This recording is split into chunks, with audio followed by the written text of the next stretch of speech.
Pemirsa, B.J. Habibie sangat berduka setelah ditinggalkan istrinya Hasri Ainun Habibie 9 tahun lalu. Kisah romansa keduanya bahkan diangkat ke layar lebar lewat film Habibie dan Ainun.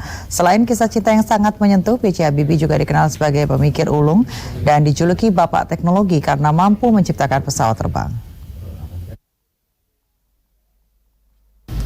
Hidup Baharudin Yusuf Habibie jauh berubah sejak ditinggal pergi istrinya Hasri Ainun Habibie untuk selama-lamanya, 10 Mei 2010 atau 9 tahun lalu.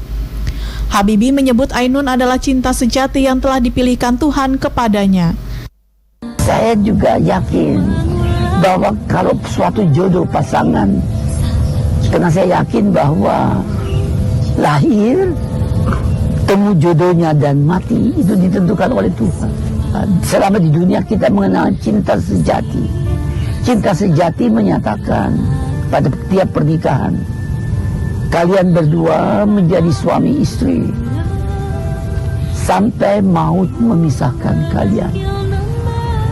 Tapi kalau Anda memelihara cintanya itu yang diberikan oleh Allah, sehingga terjadi demikian, apapun terjadi, maut pun tidak bisa memisahkan Anda. Berarti itu bukan cinta sejati lagi. Itu namanya cinta ilahi.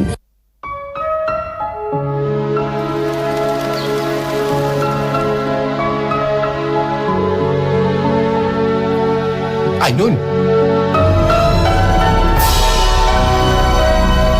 Pertemuan Habibie dan Ainun memang penuh drama, sebab Ainun yang cantik dan seorang mahasiswa Fakultas Kedokteran banyak pengagumnya. Habibie saat itu jatuh minder karena Habibie meyakini Ainun tidak akan menerima cintanya. Kisah cinta keduanya bahkan diangkat ke layar lebar dengan judul Habibie dan Ainun. Kapan saya bisa menyaksikan penerbangan perdana pesawat? Segera. Akhirnya mimpimu tercapai, membuat truk terbang untuk bangsa.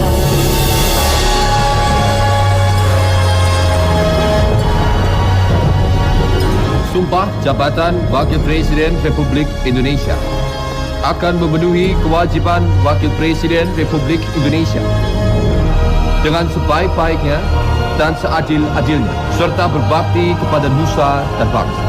Kamu itu pemimpin negara. Kalau kamu tidak bisa pimpin tubuhmu sendiri, gimana kamu mau pimpin tubuh 200 juta orang? Selain kisah cintanya, Habibie juga dikenal dengan otaknya yang cemerlang. Habibie lama berkarir sebagai ilmuwan di Jerman. Setelah pulang ke Indonesia tahun 1973, Habibie memegang sejumlah jabatan penting di Indonesia, termasuk menjabat Menteri Negara Riset dan Teknologi sejak tahun 1983 hingga 1998. Gebrakannya saat menjadi Menristek adalah impiannya agar Indonesia dapat memproduksi pesawat terbang sendiri. Mimpi Habibie menjadi kenyataan dengan menciptakan pesawat NC-212-100 sampai NC-212I yang sudah autopilot dan menjadi pesawat andalan PT Dirgantara Indonesia. Kontribusi penting Habibie lainnya adalah pesawat CN-235. Setengah dari pesawat dirancang bangun di Indonesia dan setengahnya dibuat Casa Spanyol. Habibie pun menghasilkan penemuan penting yaitu crack progression theory alias teori Habibie.